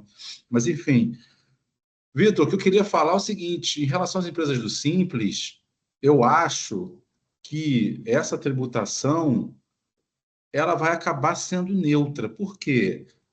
Porque, vamos lá, eu sou um escritório de advocacia, eu tenho um contador e aí eu pago R$ 5.000 para o contador, ele está lá no Simples, tá? Bom, eu vou poder apurar, crédito, mas é um créditozinho residual de BS-CBS que está dentro lá do DAS, né? É pequenininho. Aí você fala assim, mas eu como escritório, eu prefiro alguém que cobre os mesmos R$ 5.000, mas que não esteja no Simples ou tenha optado pelo regime regular do IBS-CBS, porque eu vou conseguir me creditar da alíquota cheia. Isso. Só que eu acho o seguinte, o mercado vai acabar se compensando, porque você, como contador, você vai virar para mim e falar o seguinte, não, tudo bem, você quer que eu faça a opção pelo regime regular, mas o honorário não vai ser 5.000, vai ser 5.600. Se você quer um contador ou um prestador de serviço mais barato, ele vai te dar um crédito pequeno residual. Você quer aproveitar o crédito maior pela alíquota cheia, então você vai pagar o serviço mais caro. Não vejo muito para onde correr, entendeu? A não ser que você tenha prestador de serviço que consiga, prestador no Simples, né? Que consiga embutir isso no preço, mas ele está tirando da margem dele, né? Isso aí. Então, eu não Luciano, sei, eu acho que o mercado, nesse ponto, vai acabar se acomodando nesse aspecto do Simples. Mas e vamos ver. aceitar o Simples com as alíquotas que estão, né? É, Porque assim, ó, vamos imaginar em um escritório, como tu trouxe esse exemplo aí, né? Você tem a possibilidade de adquirir um determinado serviço de uma empresa do Simples e você tem a possibilidade de obter o serviço de uma empresa do regime regular. O que tu tá me explicando basicamente assim, Vitor, se tu for comprar de um regime regular, ele vai estar repassando no preço, tu vai pagar mais caro. No é. final das contas, vai dar elas por elas, né? Eu acredito, é uma suposição, né? É óbvio que o Sim. mercado vai dizer, porque você vê, se você se eu pedir para que você faça, você, olha, a partir de agora, todos os meus fornecedores, eu só contrato gente que está no regime regular. Então, Vitor, você está no Simples, você está fora. Beleza, só que assim, se eu quiser fazer isso vai embutir no preço, né? Porque você vai prestar um serviço mais caro. Todo prestador sério, que tem uma margem, que nunca é uma margem muito grande, não vai querer tirar do próprio lucro, né, para prestar o serviço. Não, você tem uma redução da margem muito, muito considerável. Eu acho que o mercado vai acabar se acomodando, mas eu não sei, aí precisa verificar. Não, mas foi bom tu trazer esse ponto, porque realmente isso a gente vai ter que acompanhar como é que o mercado vai fazer, né? Vai sair, mas isso é interessante, porque apesar de tu estar no regime regular, tu vai optar se tu quer pagar pelo um preço mais caro e obter o crédito sua totalidade, ou tu paga mais Não existe barato milagre, olha só, é, não existe milagre. é, É isso, entendeu? E, em especial, considerando que, assim, eu acho, Vitor, eu estou discutindo uma tese desde ontem, tá? Que me surgiu sobre essa questão da empresa no Simples. Eu acho que vai multiplicar a utilização de empresas do Simples. E isso não tem a ver com o regime, com a reforma tributária de IBS-CBS. Isso tem a ver com a reforma tributária da tributação dos dividendos, tá? O que está rolando de tese? Eu até falei com o Brandão, tá? O artigo 14 da Lei Complementar 123 determina que os lucros distribuídos por uma empresa do Simples são isentos. Então, você tem uma lei ordinária que é inferior, que criou a tributação de altas rendas, inclusive a retenção na fonte de 10% de dividendo. Então, o que a galera está dizendo? Olha, isso não se aplica à empresa do Simples, porque você tem uma lei complementar que é hierarquicamente superior que garante isenção. Então, estou esperando o que a Receita Federal vai falar sobre isso, óbvio, ela vai se manifestar, e eu acho que ela vai querer cobrar, porque enfim, vai ter um monte de ação judicial para isso, e se for mantida essa questão da isenção, a utilização de empresas no Simples vai multiplicar. Multiplicar, é. entendeu? Isso foi importante tu trazer, Luciano, porque é justamente esse ponto que acho que é bom trazer aqui para todos, que essa alteração na tributação dos dividendos, ela acaba que está sendo muito discutido se a empresa do Simples vai poder distribuir com isenção ou não, né? Então, é um ponto aí que, cara, a gente tem que acompanhar o que a Receita vai falar, está sendo muito discutido. Eu já vi até mesmo a gente, advogado, contador, aí discutindo. Uns acreditam que deve ser isento, outros não. Eu acho que E a a tese gente é não vê a boa. Receita falar nada. Eu acho que a tese é boa. Né? E se colar isso, enfim, aí até no escritório a gente vai repensar essa questão do simples, porque aí vai valer muito a pena, né? 10% a Aí menos. vai. É. Mas enfim, era isso que eu queria falar. Maravilha, Luciano. Muito obrigado. Então é isso. Agradeço a participação de todos. Muito obrigado. Essa foi o nosso segundo evento, foi de forma online, mas a gente vai ter oportunidade de outros eventos presenciais também. E aí eu conto com a participação de todos vocês. Peço também, eu vou estar mandando esse vídeo, essa gravação para todos vocês, e também a gente vai estar disponível à disposição de todos vocês. Se algo não ficou claro ou se tem alguma dúvida, liga aqui para a gente no escritório, que a gente está disponível para atender, para revisar, para fazer planejamento tributário juntos. Saibam todos que vocês não estão sozinhos, que a gente está juntos, que a gente vai percorrer todo esse caminho juntos com vocês. Então, fica meu agradecimento pela atenção, por ter estado até aqui nesse momento. E muito obrigado e vamos juntos. Até a próxima.